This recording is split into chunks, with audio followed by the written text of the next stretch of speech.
Entonces, el día de hoy vamos a continuar con el capítulo 1 del libro de Jacob o Santiago, el hermano de nuestro Señor Yeshua Jesús,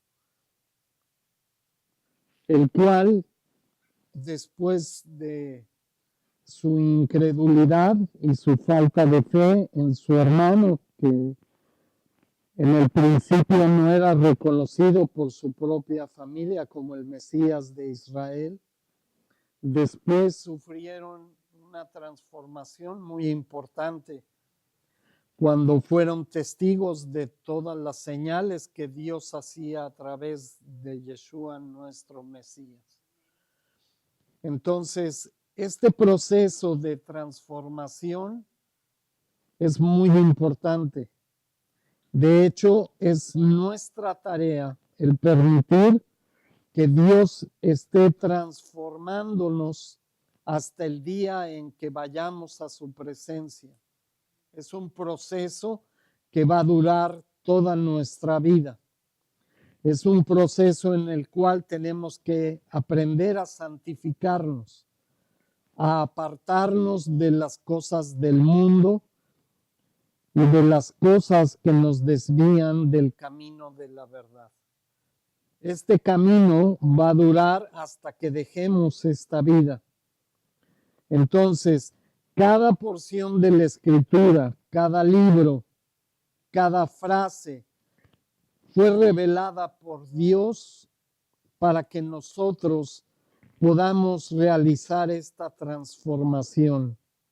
O más bien dicho, para permitir que Dios realice esta transformación en nosotros. Entonces, las palabras de Jacob, de Santiago, aquí en este libro, son muy importantes. Quiero que vean un detalle antes de continuar con la lectura y el estudio. En el principio dice algo muy interesante. Dice que este libro fue escrito ¿para quién?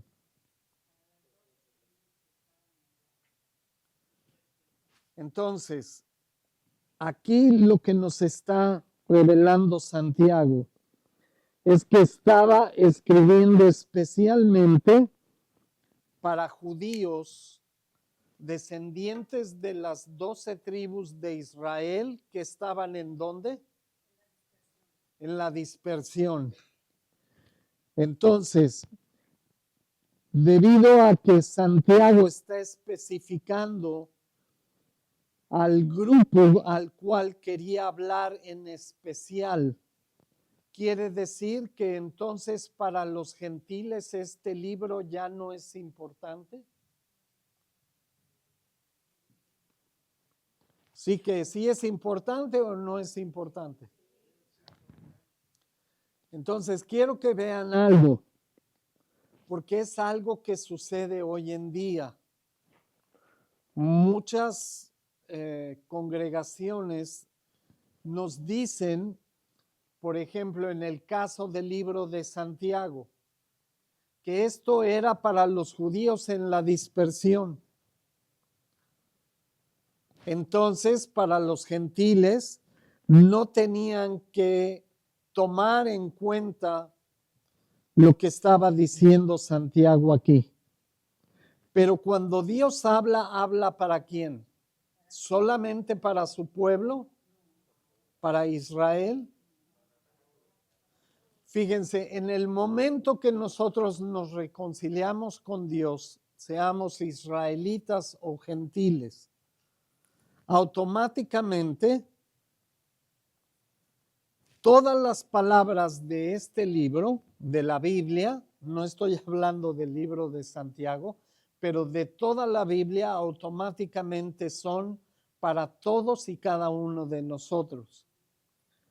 Claro, la intención de Santiago en este momento era hablar en especial a los judíos en la dispersión para que entendieran lo que Dios a través de Santiago quería comunicarles. pero la instrucción es para todos los creyentes, todo discípulo de Yeshua Jesús, nuestro Mesías, tiene que poner especial atención a todas las palabras de la Escritura. Entonces, Dios aquí no está haciendo diferencia. Está hablando porque en este momento era necesario que los judíos de la dispersión supieran esto. Pero en realidad, esta carta, como todo lo que está en la Escritura, es importante para todos los que nos hemos reconciliado con Dios. Entonces, ¿hay alguna duda o alguna pregunta antes de continuar con el estudio del versículo 1 al 12? ¿Algo que haya quedado pendiente o que hayan querido compartir o que tengan la inquietud de volver a escuchar?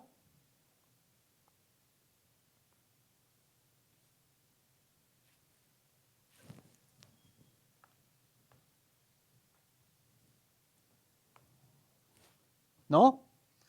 Ok, entonces vamos a continuar.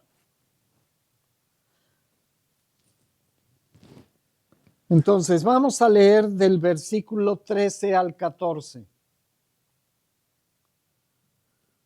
Vamos a continuar aprendiendo de lo que Dios nos estaba revelando a través de Santiago. Dice, cuando alguno es tentado, no diga que es tentado de parte de Dios, porque Dios no puede ser tentado por el mal, ni Él tienta a nadie, sino que cada uno es tentado cuando de su propia concupiscencia es atraído y seducido.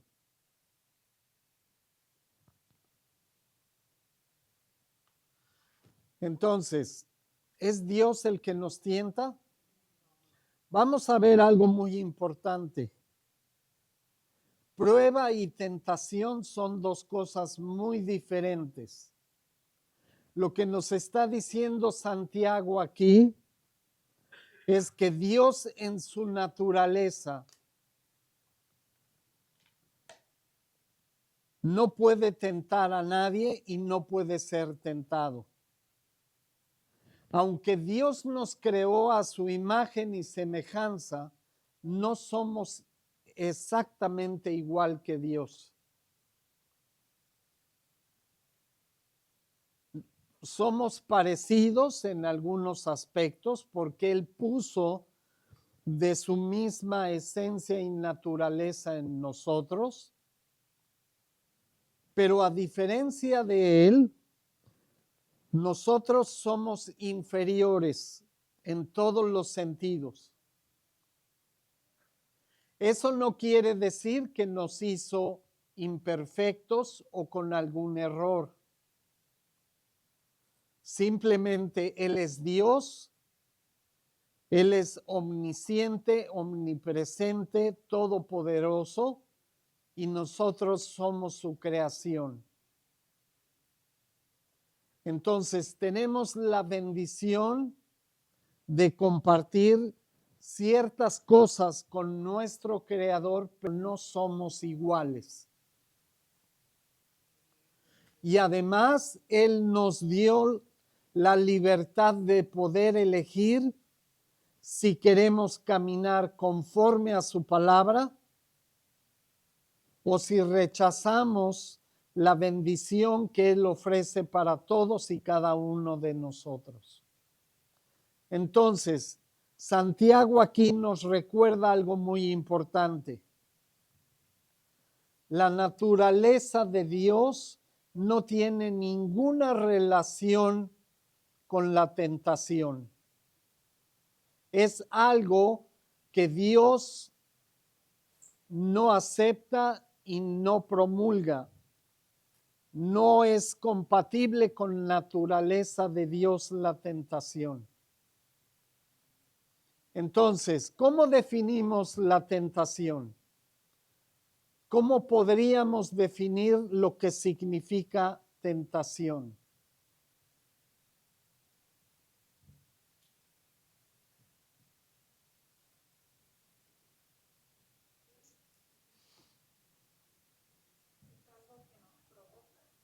Algo que nos provoca, muy buena definición.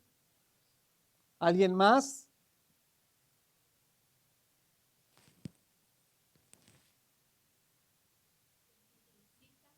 Que nos incita, nos provoca.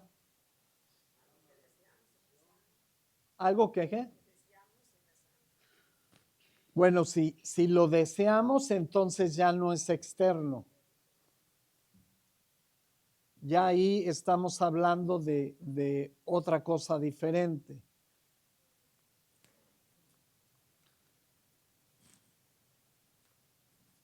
¿Algo más? Incita, induce. ¿Mande? Sí, es algo que apela a nuestros sentidos para poder lograr esa inclinación o esa invitación a hacer algo. Tiene que ser obviamente algo agradable, pero no todas las cosas que nosotros consideramos como agradables son buenas. Y es algo importante. Entonces, aquí algo importante es que generalmente la tentación es una invitación, una incitación, pero no para hacer cosas buenas. Generalmente, cuando hablamos y expresamos lo que nos sucede, cuando decimos es que estuve tentado a hacer cualquier cosa, generalmente no es algo bueno, porque esa es la esencia de la tentación, incitarnos o invitarnos a hacer algo, pero que no es correcto. Por eso Dios no puede tentar, porque dice la Escritura que todo lo bueno procede ¿de quién? De Dios. Su naturaleza es ser bueno. ¿Recuerdan las palabras de Yeshua Jesús cuando llegó el joven rico? ¿Qué fue lo que le dijo? No, ¿qué le dijo el joven a Jesús? Maestro bueno. ¿Y qué le respondió? Ahora sí. Que nadie es bueno, solamente ¿quién? Solamente Dios. Entonces, la esencia de Dios es ser bueno. Todo lo bueno procede de Él.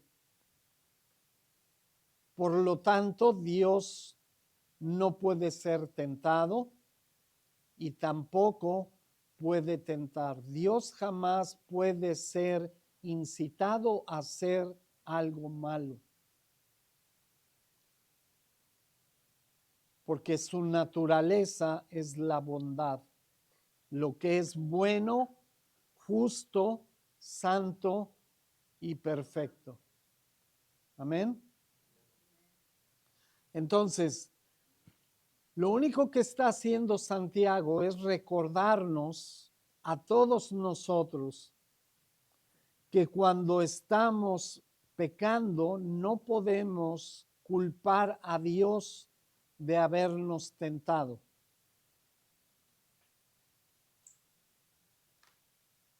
Y es algo muy importante. Cuando alguien se atreve a decir que Dios lo tentó a hacer algo, está cayendo en blasfemia, porque es algo contrario a la naturaleza de Dios.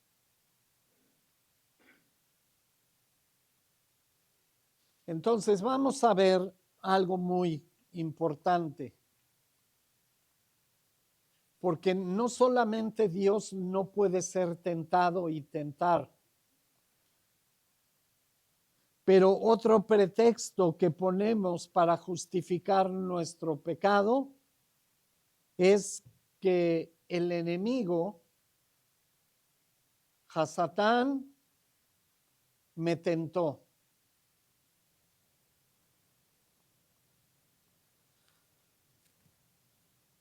Entonces, vamos a ver algo importante.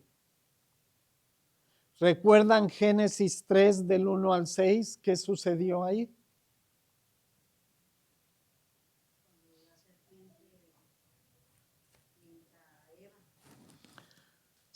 Satanás toma la forma de una serpiente, entra al jardín del Edén y le pone la tentación del árbol del conocimiento del bien y del mal a Eva.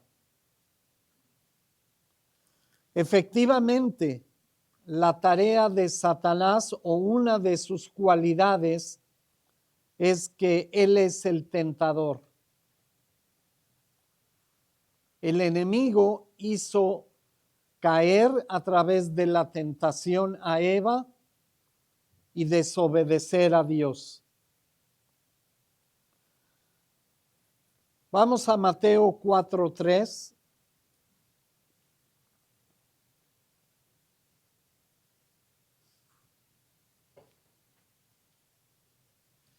¿Cuál es toda la fuente de nuestro conocimiento? La palabra de Dios.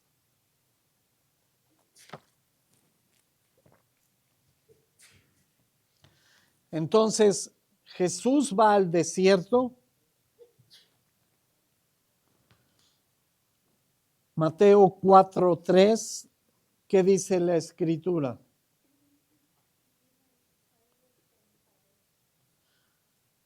Todo el versículo 3, por favor.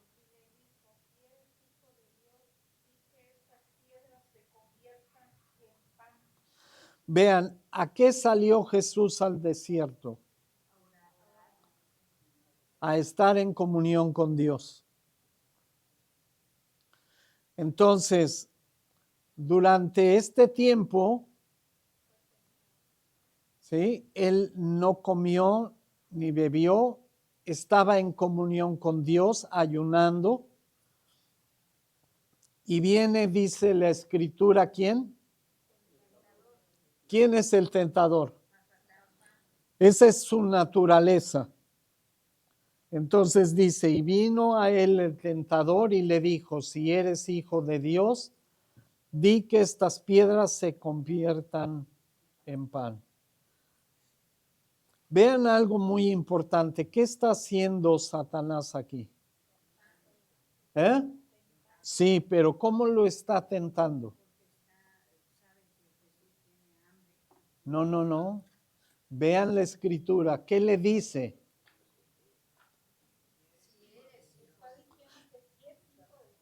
Entonces, ¿qué está poniendo en duda Satanás?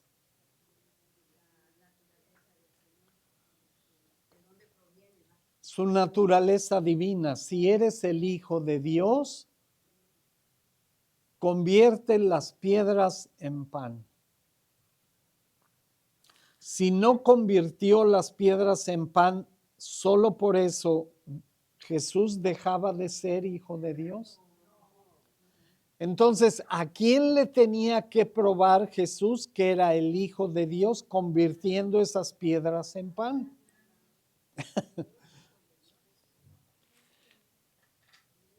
Él sabía perfectamente bien quién era y no tenía necesidad de probarle nada a nadie.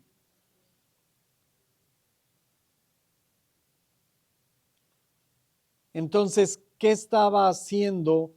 ¿De qué forma tentó Satanás a Jesús?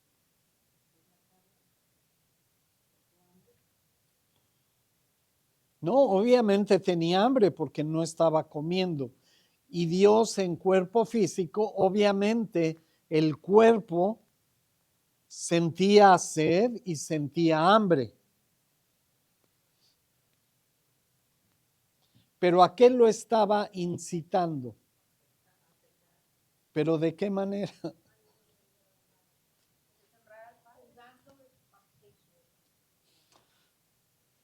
No dudando. Analicen, vean.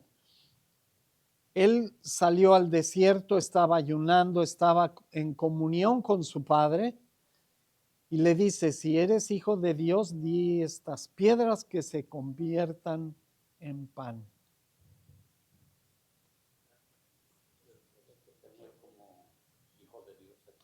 El poder que tenía. Entonces dice, para que tú me demuestres realmente que eres el hijo de Dios, tienes que usar tu poder y demostrarme que realmente eres el hijo de Dios. Y Jesús no tenía que demostrarle nada. ¿Sí? Entonces lo estaba incitando, ¿sí? Lo estaba retando, incitando a que usara de su poder para convencer a Satanás de que era el Hijo de Dios. Entonces es algo muy importante.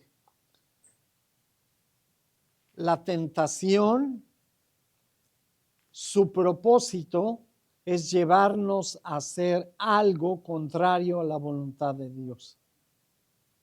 Primera de Tesalonicenses 3:5.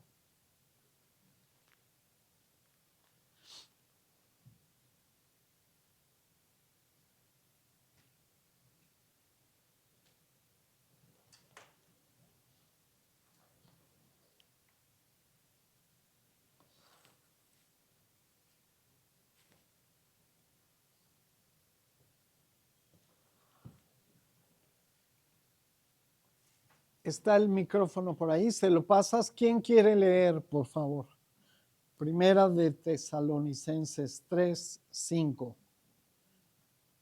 Por lo cual también yo, no pudiendo soportar más, envié para informarme de su fe, no sea que les hubiese tentado el tentador y que nuestro trabajo resultase en vano.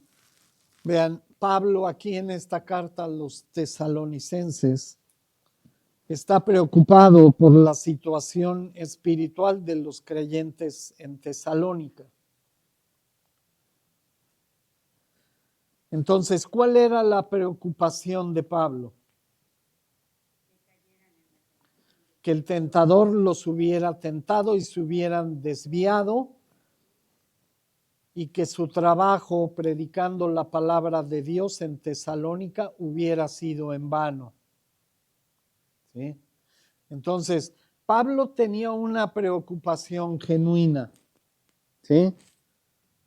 Que no hubieran sido tentados. Y obviamente habla del que provoca la tentación. ¿Quién es? Entonces, ¿a quién se está refiriendo? Entonces, algo muy importante, efectivamente, Satanás, una de sus cualidades es tentarnos, hacernos caer en algo contrario a la voluntad de Dios. ¿Sí? Esa es su tarea. Él se rebeló contra Dios y él busca su propia adoración por encima del Creador. Declaró la guerra a todo lo que es justo, santo y bueno. Y su propósito es hacer que toda la humanidad caiga en pecado igual que él y rechace y deshonre a Dios como él lo hizo. Eso es algo cierto. La escritura nos está revelando aquí la naturaleza del enemigo. Pero quiero que vean algo muy importante. No todas las ocasiones somos tentados por Satanás. Y es lo que nos está diciendo Santiago en estos dos versículos tan importantes. Muchas veces nosotros caemos en pecado sin la intervención de Satanás.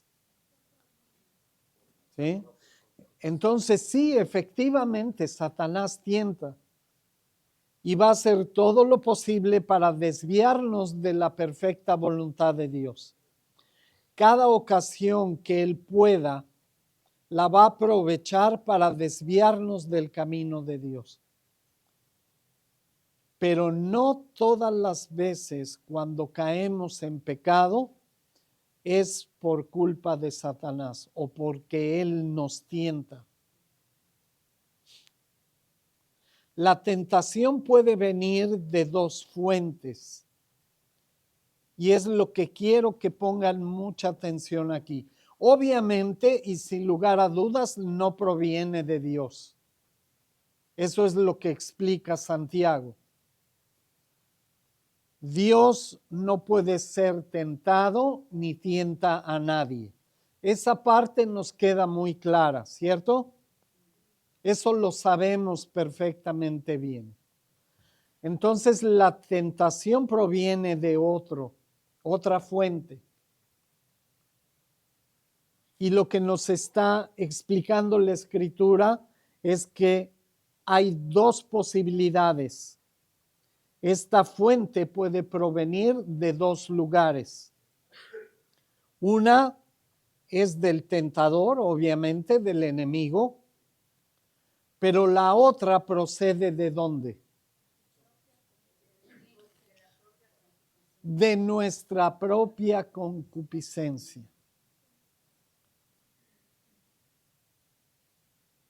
Entonces, aquí lo que nos está revelando Santiago es algo muy importante. Dice, cada uno es tentado cuando de su propia concupiscencia es que atraído y seducido. Entonces, la tentación proviene o del tentador o de nuestra propia concupiscencia. Entonces aquí viene una pregunta muy importante. ¿De dónde proviene esa concupiscencia en nosotros? ¿Pero fue algo con lo que Dios nos creó, con naturaleza pecaminosa? La de Adán, entonces Adán tiene la culpa de todos los pecadores. No, lo que pasa es que Adán, como ser humano, creación de Dios también, tenía la misma bendición con la que nos creó Dios, la opción de decidir. ¿Sí? El libre albedrío. Pero entonces no quiere decir que Dios nos creó pecadores. Nos creó con la libertad de elegir. Entonces, ¿qué es lo que sucede? ¿Ustedes recuerdan cuando eran pequeños? ¿Sí?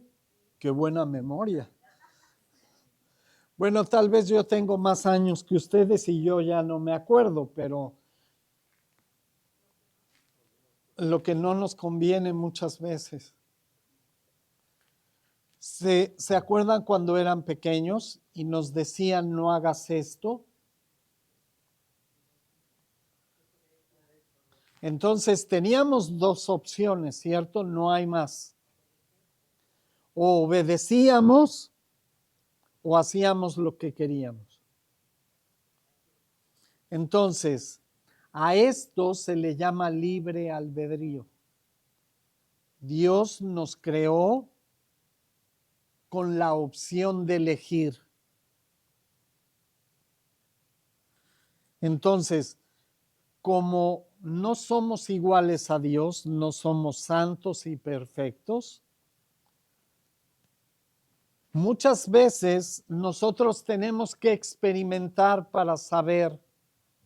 Desafortunadamente, unos siguen experimentando y siguen sin saber la diferencia entre el bien y el mal. Pero en todos los momentos de nuestra vida, aún siendo pequeños, tenemos que tomar decisiones. Cuando nos decían, vete a lavar los dientes, podíamos ir y lavarnos los dientes, o podíamos ir a hacernos guajes en el baño y hacerle creer a nuestra mamá que nos estábamos lavando los dientes. Y luego hasta agarrabas tantita pasta y te tallabas y le hacías, ya me lavé los dientes. Uh-huh. A ver, ¿quién hizo eso? Que se ponía pasta y le decía, mira mamá, ya me lavé los dientes. ¿Sí, de veras?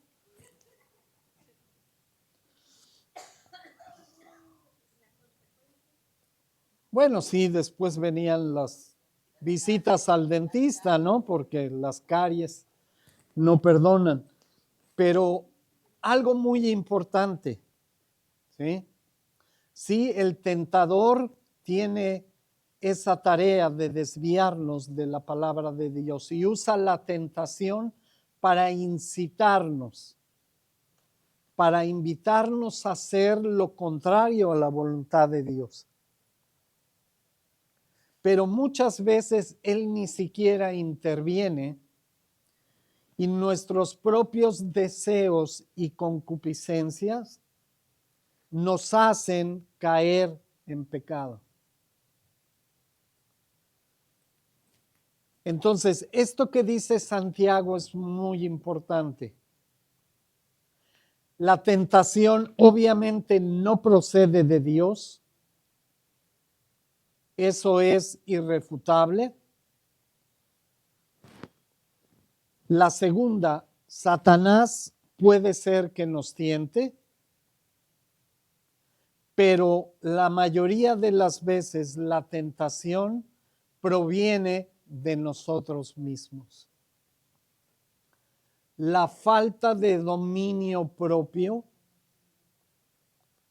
la falta de sabiduría o discernimiento, la falta de conocimiento entre lo que es bueno y lo que es malo, la inmadurez,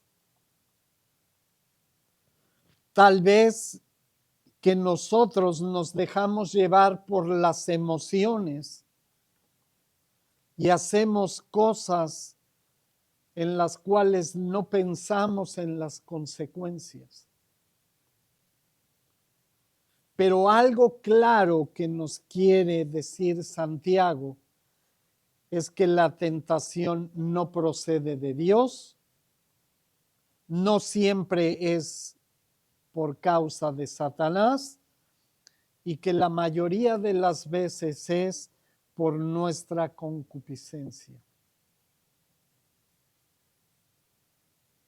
Es algo muy importante.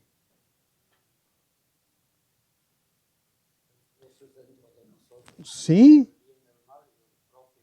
Sí, y es nuestra decisión aceptarlo o rechazarlo. Así como tenemos la libertad de aceptar a Dios y su palabra, su redención, así tenemos la misma opción de rechazarlo. Y al final, cuando estemos delante de Él, obviamente no le vamos a decir es tu culpa. O le vamos a poder decir es que fue culpa de Satanás porque él me tentó y como la tentación era muy grande, pues caí, entonces es culpa de él. Aquí Santiago nos dice algo muy, muy importante. Nuestra propia concupiscencia nos atrae y nos seduce. Entonces, ¿qué tenemos que hacer? Ya aquí nos está revelando cómo funciona la tentación, de dónde procede, cuáles son las dos fuentes las cuales nos pueden provocar caer en tentación. Pero también sin decirlo textualmente, también nos está dando la solución. A ver, ¿quién me quiere decir cuál es la solución entonces?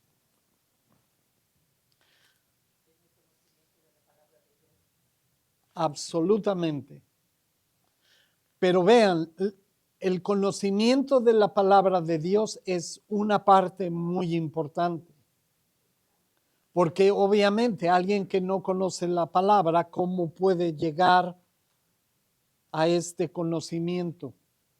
¿Cómo puede saber de dónde procede la tentación, qué es la tentación y qué podemos hacer para evitarla? Entonces, una parte muy importante es el conocimiento, obviamente. El conocimiento de la palabra de Dios nos da discernimiento y sabiduría para saber el problema y la solución. Pero ¿cuál es la otra? A ver, ¿quién da más? ¿Qué es? ¿Cómo podemos definir la obediencia?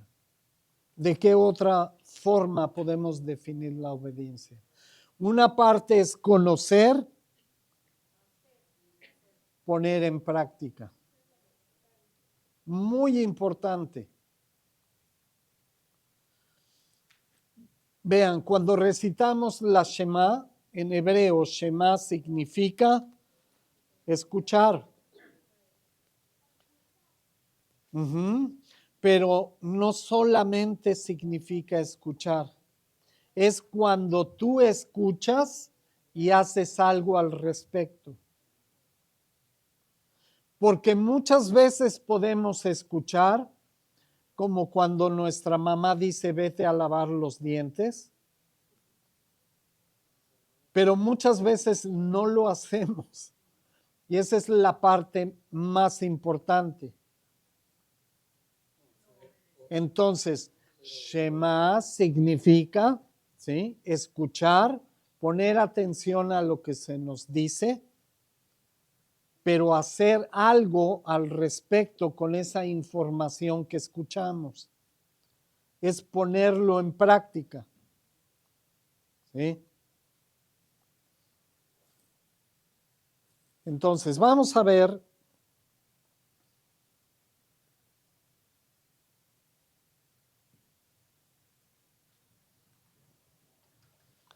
varias porciones de la Escritura que nos van a ayudar a confirmar todo lo que hemos visto.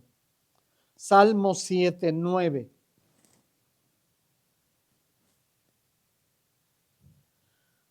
Salmos 7:9.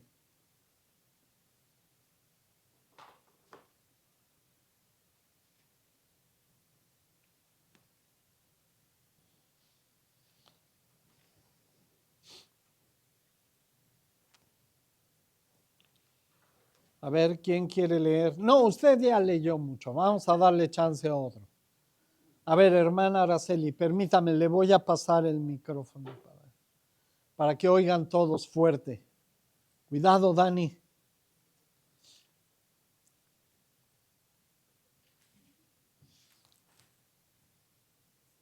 Penezca ahora la maldad de los inicuos, mas establece tú al justo, porque el Dios justo aprueba la mente y el corazón. Ok. Entonces, ¿qué nos dice el Salmo aquí?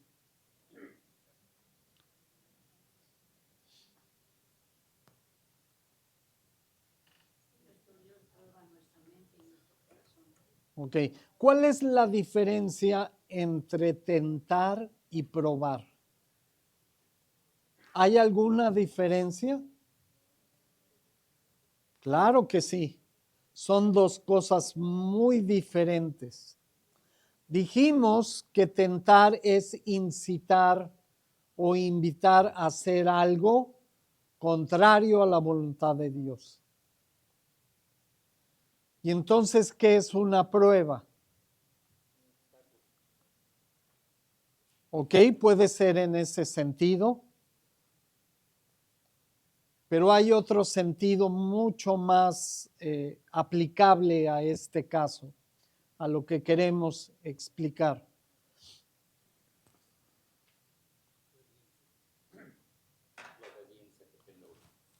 Pero ¿qué es poner a prueba?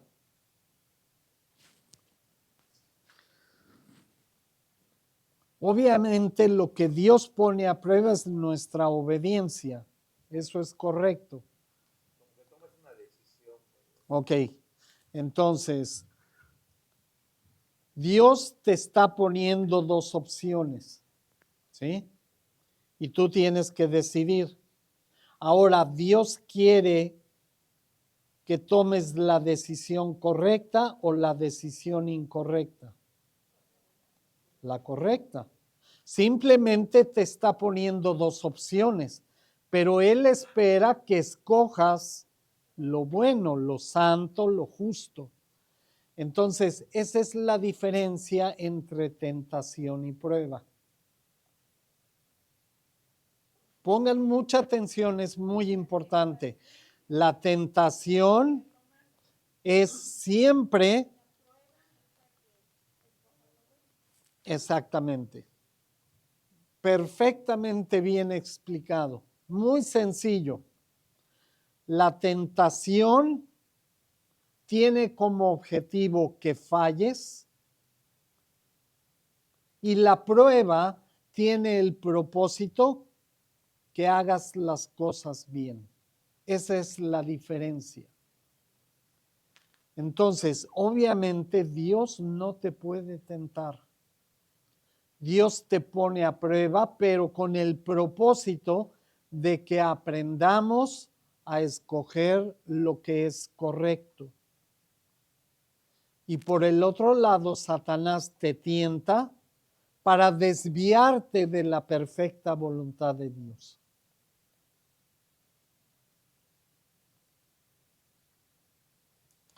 Entonces vean, por ejemplo, los niños en la escuela es un ejemplo tal vez muy simple, muy obvio, pero los niños en la escuela durante un año van a aprender, ¿cierto?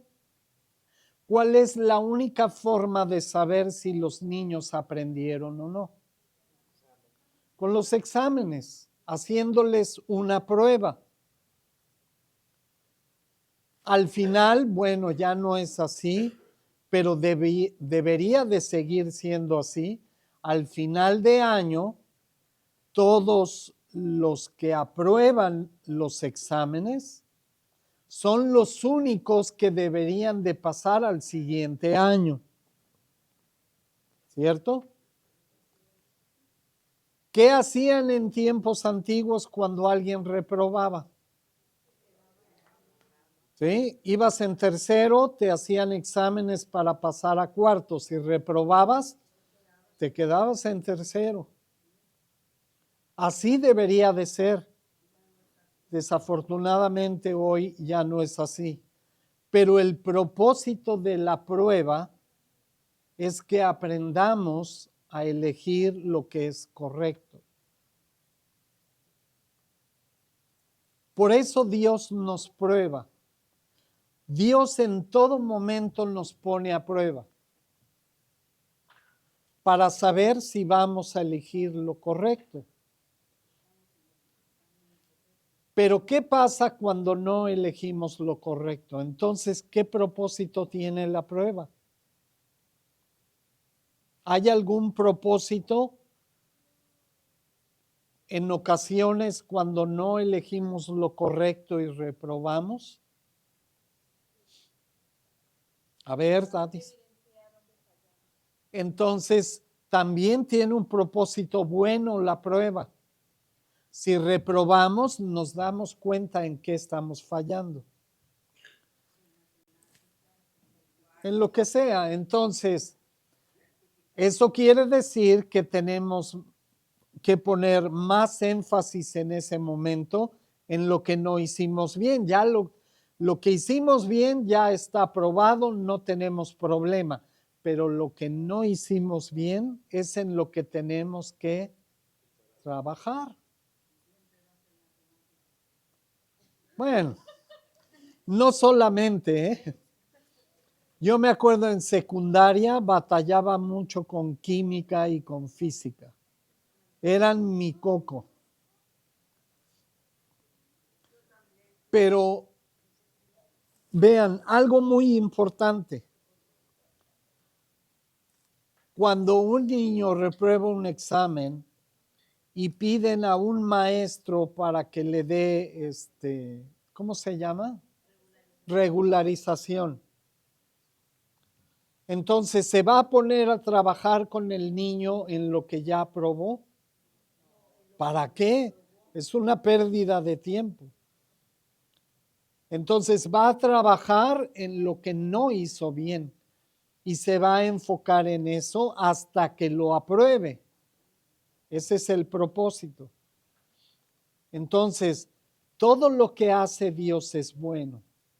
Él te pone a prueba para que tú sepas que si estás haciendo las cosas bien, ya dejes eso y sigas con lo otro, con lo que todavía te falta corregir. Y si repruebas, para que corrijas eso y una vez corregido, sigas adelante.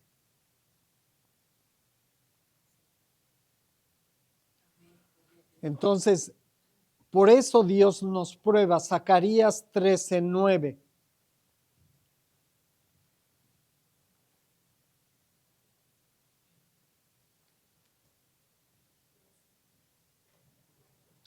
Zacarías 13:9. ¿Quién quiere leer? Alguien que no haya leído. A ver, Dani. Y meteré en el fuego a la tercera parte, y los fundiré como se funde la plata, y los probaré como se prueba el oro. Él invocará mi nombre, y yo le oiré, y diré, pueblo mío, y él dirá, Jehová es mi Dios.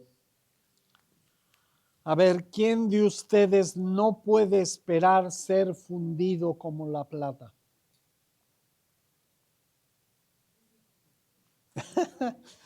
Qué sacatones son. Como que no es algo muy agradable, ¿no? ¿Saben cómo se funde la plata? ¿A cuántos grados? Muchos. Vean qué tan fuerte tiene que ser el fuego para fundir un metal. Tiene que ser una temperatura muy alta. Aquí el profeta Zacarías nos está diciendo que en los últimos tiempos, la tercera parte de toda la humanidad viva en ese tiempo va a ser fundida como se funde la plata.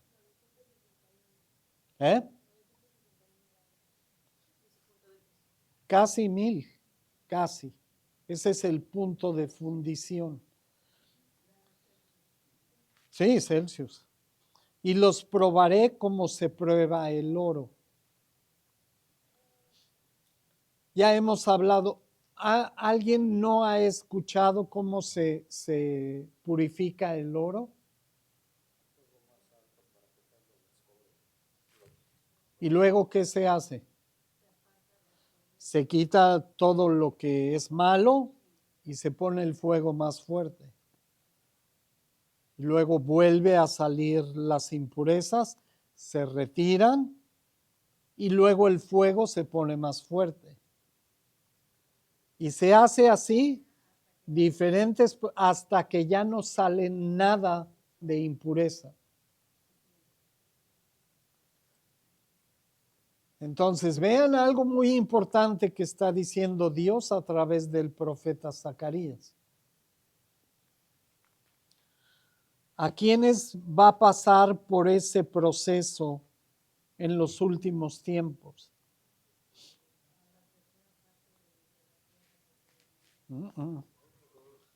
¿A quién? ¿A quién todos? ¿A quién? A ver, creo que no están entendiendo la pedrada. No, no a todos. A mí. A ver, cada uno ponga su dedito y diga, a mí, a todos y cada uno de nosotros. También a ti, Yojis. A ver, ¿quién está preparado para ser pasado por fuego hasta que desaparezcan las impurezas?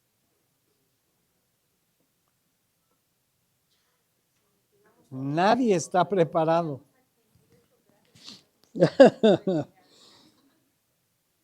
En 35, 38 grados estamos chillando de calor. Todavía falta mucho proceso. Entonces, vean algo importante. Dice, Dios te va a probar. No está diciendo, tal vez te va a probar. Está diciendo, es un hecho. Vamos a ser probados. Al final, ¿quiénes van a quedar?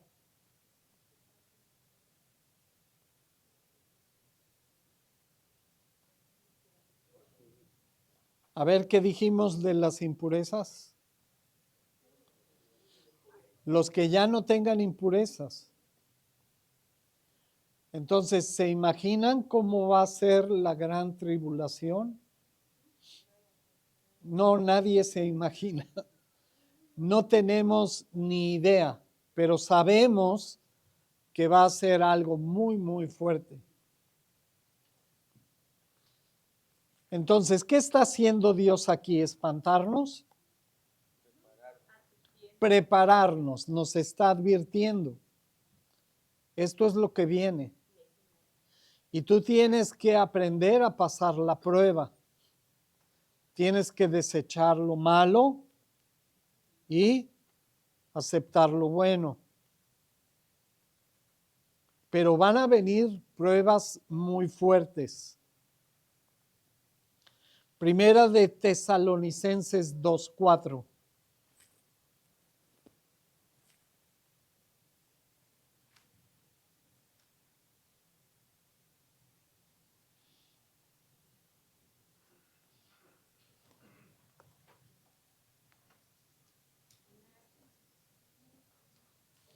Primera de Tesalonicenses 2:4.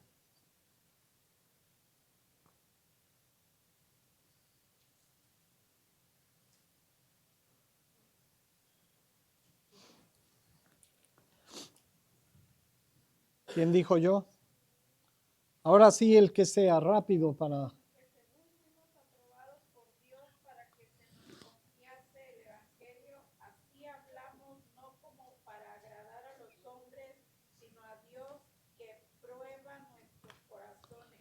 Fíjense, ¿cuál es el propósito final de la prueba? No, antes. No, antes.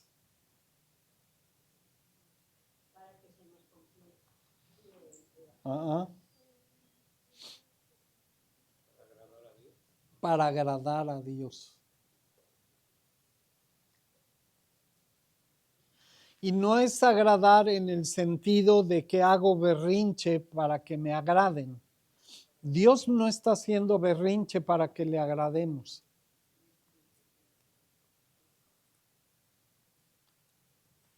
Fíjense, Dios nos revela la verdad, lo que es santo, justo y bueno, con el propósito de que aprendamos nosotros a hacer lo que es santo, justo y bueno.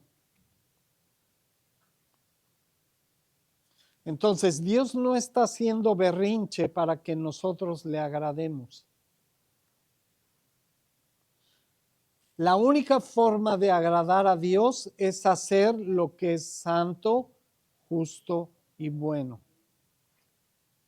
Eso es lo que causa gozo en Dios.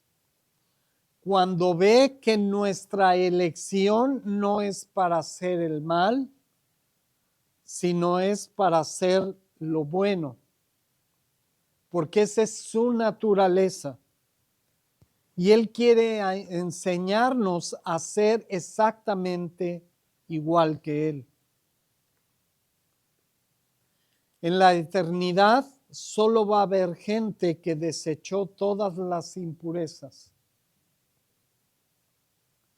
No va a haber en la eternidad la más mínima sombra de pecado, ni la más pequeña.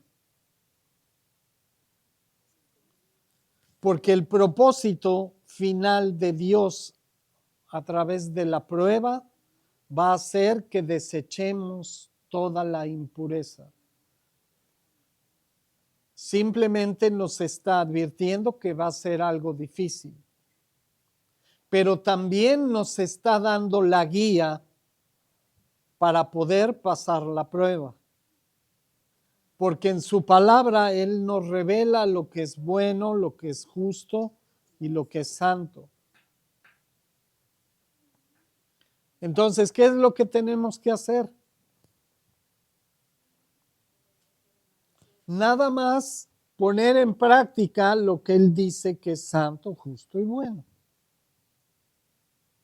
Nada más. Ahora parece muy sencillo, pero es más complicado de lo que creemos.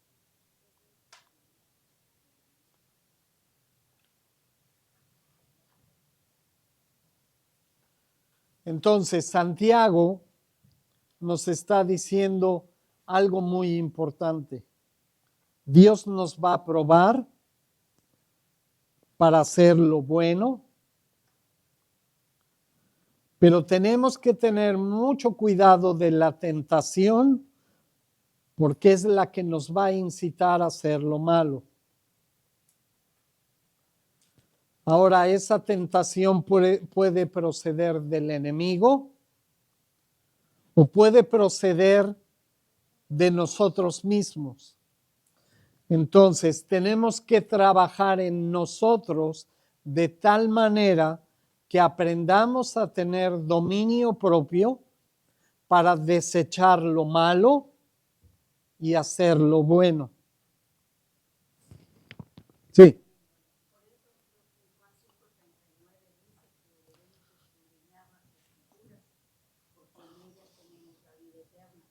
¿Ok? Pero después de escudriñar las escrituras, viene otro paso más importante, aplicarlo. ¿Sí? Entonces, les hemos compartido muchas veces la razón por la cual no hacemos que los niños pasen al frente a decir un montón de textos bíblicos de memoria. ¿Recuerdan por qué?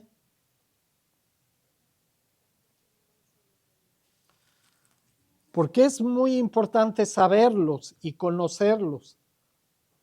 Pero ¿de qué sirve que un niño pase aquí y recite 5 versículos de memoria perfectamente bien y luego vaya a su casa y mienta y roba y desobedece y deshonra a sus padres? No tiene ningún caso. Entonces, es tan importante saberlos como ponerlos en práctica.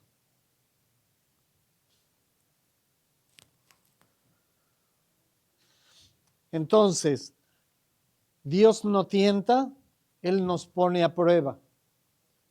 Y el propósito es totalmente diferente. El problema es nuestra propia concupiscencia. Entonces tenemos que trabajar, estudiar la palabra y ponerla en práctica. Aprender a diferenciar lo que es bueno y lo que es malo. Desechar lo malo y practicar lo bueno. Y es la única forma en que vamos a andar en comunión con Dios. Vean algo muy importante. si nuestro pecado fuera culpa del enemigo, ¿sería justo que fuéramos nosotros a condenación eterna por los pecados de Satanás? Tendríamos que tener un Dios muy injusto, ¿no? A ver, si toda la tentación viene de Satanás, ¿por qué yo voy a ir al infierno? Entonces ahí entra otra parte importante. Satanás me puede tentar todo lo que quiera, pero si yo tomo la decisión de obedecer o caer en la tentación, ya no es culpa de Satanás, ya fue mi decisión, ¿cierto? Además, Satanás no es el que nos anda tentando en todo. Muchas veces nosotros vemos algo y en vez de darnos la vuelta, ponemos toda nuestra atención en eso y caemos, porque así es. ¿Sí? Cuando no tenemos dominio propio para resistir la tentación, vamos a caer. ¿Alguna duda o pregunta de lo que vimos el día de hoy? No. ¿No? A ver, don Yogi, ¿qué dice hoy? ¿No? No, siempre dice que no.